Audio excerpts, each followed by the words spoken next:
mong bation, kung ikaw magpuyo sa dili nimo balay, kanang muipon ra ka, kung dili mamiliti.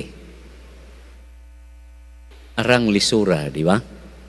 So ang tema nato rong hapuna, ang tao gawas nun kung magpuyo siya sa iyang kaugalingon. Daghang higayon nga atong nasinati nga ang atong kaugalingon as if I am a foreigner to my own self. Murag ang akong kaugalingon, ang akong lawas, me. Murag dili ako ang tag-iya. I am not free. Ayan. Siyempre, pag dili ka free, dili ka gawas nun, ay kalain pagpuyo. Unang pagbasa sa basahon sa kaalam ni Solomon. Niingon, ang kamatayon sa tao, nagyudyod sa iyang kalag. Siguro ang mga batanon, teenagers, they would never talk about death. Unsa may ilang hisgutan, ilang sapatos, ilang cellphone. Pag matigols na ta, mahamtong na ta, ang atong hisgutan kanunay, pila na may imong dugo. Unsa na may imong maintenance. Ayan. And death is coming closer. Bisan sa paghuna-huna pa lang, bisan sa huna-huna pa lamang, that is something that I hate.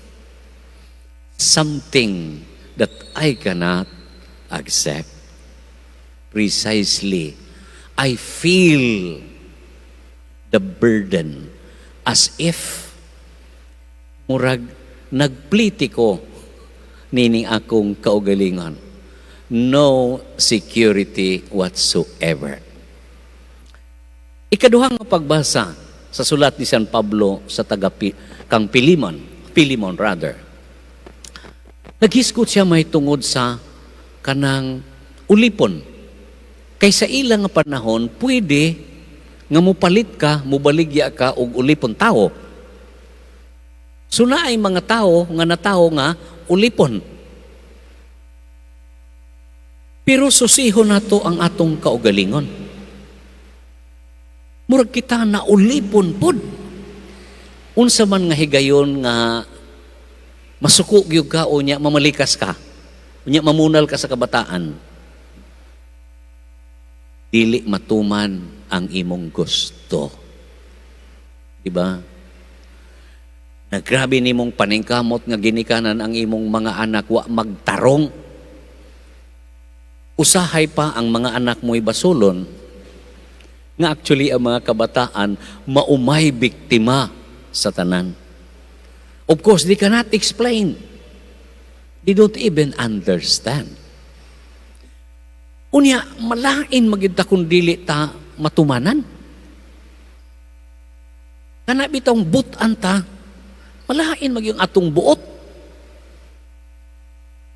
Unya diha na dayon ang atong resentments, disillusionments, mga kaguol, mga kahingawa. Kay ngano, wa nato makabot ang atong gitinguha. Niining duha kamatayon o kining atong kasinatian sa atong pagkaulipon sa atong pagbati. Nag-ingon ang Ginoo, nag-ingon ang mga basahon, ang kaalam o ang balaang espiritu makatabang kanato. Pagsabot, paghatag kanatong kusog o kadasig, aron atong madawat ang kamatayon. Kanang pagkaulipon, nagisgot siya kang Onesimo, niingon, ulipon siya, dawata siya Pilimon. Unya, dili na siya ulipon, kay siya igsuon na ni Kristo. Unya ningon ni hangyo si San Pablo, dili ka nako pugson. Diba? Dili ka nako pugson pagdawat. Kay ngano man kinahanglan imong uyunan. Katong gimension ako ganina. Love is an act of freedom. Hinta kitang mga ginikanan, muna-muna sa ginhawa nato. Pero ang mga kabataan, hinay baya ang paglambo sa ilang mga buot. Dugay mabutan. Dili yun nimo mapugos. Sumurag na ay giingon nato nga hagit. Diba niingon si San Pablo, love is kind. Love is patient. Sumurag na ay kabugat daw krus nga atong pasanon. Niining duha, unsaon man nato, kung maingon kinta nga, ang kaalam mo niya, nahibaw ba yata nga ang kaalam mao si Kristo. Okay? Ug ang Espiritu Santo. Unsaon man nato, nga madawat nato, kamatayon, pagbag-o sa atong kaugalingon nga murag lisod gyud nga musunod. Sa Ebanghelyo. This is chapter 14 sa Ebanghelyo sumala ni San Lucas. Ug nag-ingon. Nya, tulo ang buhatonon. Number 1. Kung dili ka magdumot sa imong ginikanan mga igsuon, dili ka angayan musunod ka nako. Now, try to understand. Dili ba niingon ta nga the first and second commandment nga gisummarize ni Kristo niingon, higugma ang Dios una og labaw sa tanan. Unya ug ang imong isig katawo. Ang buoti pasabot di ay anang giingon nato nga dumte. Ang buoti pasabot di ay nga ang imong priority unaha ang Dios. Kay kung unahon nimo ang imong mga anak, imong pamilya, ang mahitabo, mangawat ka. Siguruhon nimo mo palit ka og 3,000 ka sapatos. Maunang daghay tao sa bukid nga walay sapatos. Unahon. So, unsa may number 1 nato nga tan-awon? You check your motivation. Nganong nagminyo man ka? Nganong nagpari man ko? Abi nako nga nagminyo ka kay ngano ay magpalami lang gud hayahay. Magpalaba, mag-iyon ana unsay gusto nako. Ay mali ka. Murag di yata mao. Nganong nagpari man ko para maghayahay ko? Ay dili. Sa ato sa 7 ka sakramento na ay duha para pang serbisyo. Ang una kanang inyo, the sacrament of matrimony. Kanang kami niyon, kasal. Ikaduha na ang orden sa pari. Wa man ko magpari kay para magpahayahay. Nahibaw man ko nga pukahon kog alauna 2:00. Pangayuan kog dugo bisag wa ko duga. But that's part of me. Kung naay mga problema sa magtiayon sa bana o asawa, that's part of you. What is your motivation? Ningon ka, you love me. Unsa may icon sa atong gugma, dili man ka na. Ang atong icon is cross. Cross. You love, you die. That's how what love is. So love is not a feeling. It is a commitment, a surrender. A type of dying. Ayan. So first, check your motivation. Why? Second, lingon siya, ang dili mo pasan sa iyang krus. Unsa man nga krus ang imong gipasan? Immediately, ang imong mga anak. Ang imong bana. Ngaway buot. Now, kuhaan ang imong mga anak. Musugot ka, muhila ka, ayaw Ginoo. They are my cross, yes. But I love the cross. Kay lagi ang cross is a type of dying. Kanang giingon nga mo pasan sa cross, ambot pasabot anak mo ambit ug magpaambit. Example again, ningon nato nga kanang matiguang na bitaw atong nanay ug tatay. Unya silbihan man nato.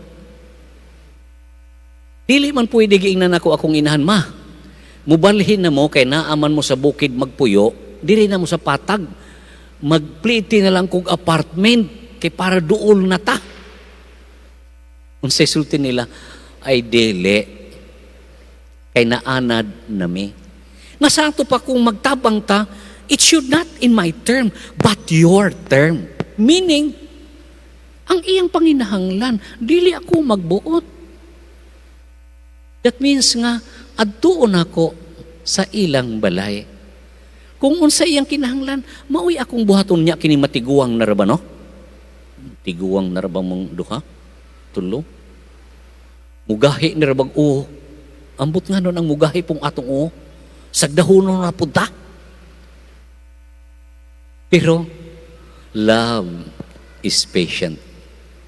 Love is kind. Ikatulo, so check your motivation. Tanawan ang imong action. Do you love your family? Ikatulo, ang giingon nato, musunod kanako. Kini ang problema, musunod. Unsaon man ako pagsunod kung wa ko makaila? Unsaon nato pagsunod? Pulong. Ito, liturgy of the word. Ang pulong na himong tao. Unya, mudawat sa iyang lawas ug dugo. Unya, ikaduha, muampo. Na ganina sa among sharing, niing ko nga, nisunod ba ka kang Kristo? Nisunod man ko, Pader. Kalawat kog simba man ko. Nganong, di man lagi nimo mapasaylo imong bana. Napukoy kasinatian. Kay tao raman ko. Nibati ko gugma. Gisunod-sunod na ako to nga babae. Nahigugma man po ko. Ambot nga no to. And yet, niingon man ko. Niingon ang obispo sa ako, ni hapa baya ko. Isaad ba nimo nga dili magminyo? Babe, o obispo, nga ikaw mahimong kabus. O obispo, nga musunod ka na ko. Yes, bishop. Agoy lisod man di ay. Nakasakog daghan. Nakasaka. Igo na ba na nga biyaan nimo ang imong mga anak? Noon sa man si Kristo? Nibiya ba siya? Wala. Si Pedro, si San Pedro, grabe nga sa. And yet, siya ang unang nidool, do you love me? Siya ang nagpalimos-palimos naman ang pag-ibig. I love you. Do you love me? Please, love me. Ug niingon San Pedro, yes. Please help me to love you. Check your motivation. Try to behave your behavior unsa imong trabaho. Ikaduha, ang pagsunod kang Kristo. Kung buhato nato na bisag dili perfect, mahimo nga we become at home with ourselves. Although not 100%, but if you love Christ, if you pick up your cross and follow Him, murag muingon ka nga, I am at home. Unya, Ginoo, naghuwat ko nga mobalik ka. Lord, I want to see you. Please come, take me home. Pinautunta nga sa kinabuhi nato ingon ani. Daghantay mga kabugat sa kinabuhi. Dili unta ta mo surrender. Makasabot unta ta nga kanang krus, mga kalisdanan, mga pagsulay, mga kahuyang. That is part of loving the Lord, my family, my country, and everybody. hinaot paunta. Sa ngalan samahan, sa Anak, sa Espiritu Santo. Amen. Manindo kita karon ato